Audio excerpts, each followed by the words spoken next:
नमस्कार दोस्तों, आज के इस वीडियो में हम क्लास 12th के हिस्ट्री के चैप्टर 5 यात्रियों के नज़रिए को समझेंगे। ये वीडियो का पार्ट 3 है और इसमें हम चैप्टर को समाप्त करेंगे। हमारा जो तीसरा जो यात्री था उसका नाम था फ्रांसवा बर्नियर। फ्रांसवा बर्नियर ने जो किताब लिखी थी उसका नाम था Travels in the Mughal Empire. उसने इस नाम की पुस्तक लिखी थी।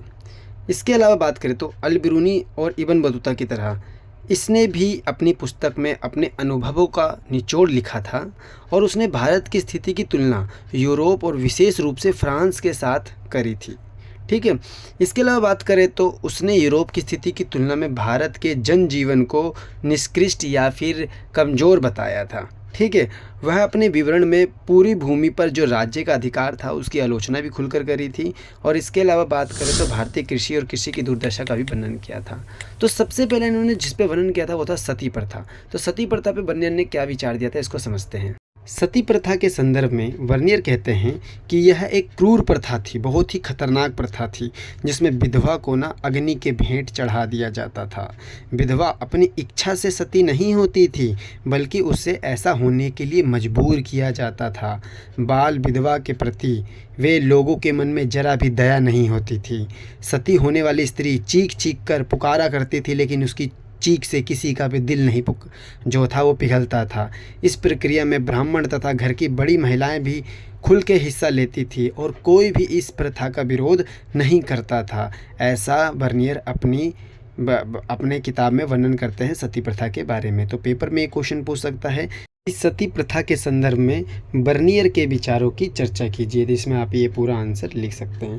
अब हम बढ़ते हैं अपने अगले टॉपिक की तरफ। तो सती प्रथा के बाद ना बर्नियर जो है वो ना मुग़ल राज्य पर वर्णन करते हैं। तो बर्नियर ने मुग़ल दरबार को कैसे देखा इसको समझते हैं। तो देखो, बर्नियर कहता है कि यहाँ का राजा भिखारियों और क्रूर लोगों का राजा था। बहुत इंपॉर्टेंट लाइन है, इसको पेपर में लिखना है कि बर्नियर कहते हैं मुग़ल दरबार के बारे में कि यहाँ का राजा भिखारियों और क्रूरों का राजा था। इसके शहर और नगर ध्वस्त हो चुके थे, यहाँ की हवा दूषित हो चुकी थी। इन सब का ना एक ही कारण था कि जो ज़मीन है, यहाँ की जितनी भी भूमि थी उस पर ना किसका राज था, राजा का स्वामित्व था। यानी किसी के पास अपनी पर्सनल भूमि नहीं थी, सारे ज़मीन पर राजा ने कब्जा कर रखा था और राजा ही पूरी भूमि का एकमात्र स्वामी था। उदाहरण के लिए अकबर के काल का सरकारी इतिहासकार जो था अब्दुल फजल, उसने भू राजस्व को राज्य का परिचार्मिक बताया था और बोला था कि इसी से जो राज्य है वो चलता है। लेकिन भू राजस्व की मांग प्राय बहुत ही अधिक होती थी, यानी जो इनसे कर लिया जाता था ना बहुत ज़्यादा लिया जाता था। तो ये था इनके विचार, बर्नियर के मुग़ल राज्य पर विचार। अब हम समझते हैं जो बर्नियर थे उन्होंने शहरी केंद्र का चित्रण किस प्रकार किया, यानी शहर को किस प्रकार समझा। तो देखो, इसका वर्णन करते हुए जो बर्नियर है वो कहते हैं कि 17वीं शताब्दी में लगभग 15% जो जनसंख्या थी वो नगरों में रहती थी। यह अनुपात उस समय की पश्चिमी यूरोप की नगरीय जनसंख्या के अनुपात से काफ़ी अधिक था। फिर भी बर्नियर कहते हैं ना कि मुग़ल कालीन शहरों को शिविर नगर कहते थे। इंपॉर्टेंट लाइन है ये कि मुग़ल कालीन शहरों को क्या बोलते थे, शिविर नगर। जिससे उसका मतलब ये था, शिविर नगर का मतलब ये कहना चाहते थे वो जो अपने अस्तित्व के लिए राजकीय शिविर पर निर्भर होते थे। यानी वो तब तक जीवित हैं जब तक राज्य जो है उनको पैसे दे रहे हैं, तो इसलिए उसको शिविर नगर कहते थे। अब हम समझते हैं लास्ट टॉपिक को कि बर्नियर का भूमि संबंधित क्या विचार था। भूमि पर जो था वो बर्नियर ने क्या विचार दिया था।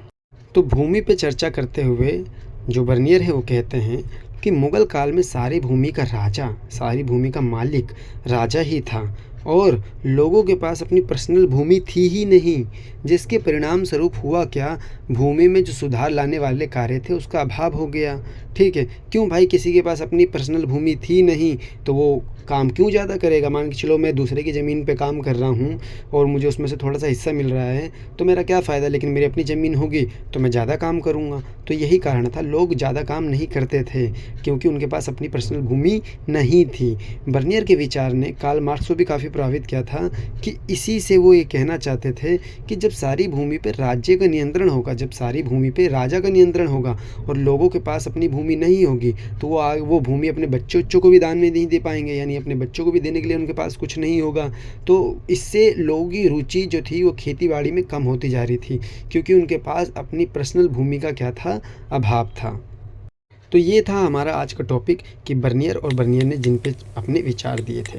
अब हम बढ़ते हैं अपने अगले टॉपिक की तरफ, जो है इस चैप्टर के मोस्ट इंपॉर्टेंट क्वेश्चन। बर्नियर से रिलेटेड क्या क्या क्वेश्चन आते हैं। पहला क्वेश्चन है, बर्नियर ने मुगल राज्य को किस रूप में देखा था। दूसरा क्वेश्चन, सती प्रथा के कौन से तत्वों ने बर्नियर का ध्यान अपनी ओर खींचा। ये दो क्वेश्चन बहुत इंपॉर्टेंट है। तीसरे क्वेश्चन की ओर बढ़ते हैं, जो है बर्नियर ने अपने वृत्तांतों में उभरने वाले शहरी केंद्रों का चित्रण किस प्रकार किया। और लास्ट क्वेश्चन है, बर्नियर ने अपनी यात्रा वृत्तांत में समकालीन ग्रामीण समाज को पुनः निर्माण किस प्रकार किया, जैसे अभी लास्ट टॉपिक में हमने बात करी। ठीक है, ये 4 टॉपिक पे बर्नियर से रिलेटेड क्वेश्चन आ सकते हैं। तो दोस्तों, जो ये आज की ये वीडियो है यहीं पे समाप्त होती है, इसी के साथ हमारा चैप्टर भी पूरी तरह से समाप्त होता है। अगर आपको ये वीडियो पसंद आए तो वीडियो को लाइक करें, हमारे चैनल को सब्सक्राइब करना ना भूलें और अपने दोस्तों के साथ शेयर जरूर करें। मिलते हैं आपसे ऐसे ही नेक्स्ट वीडियो में।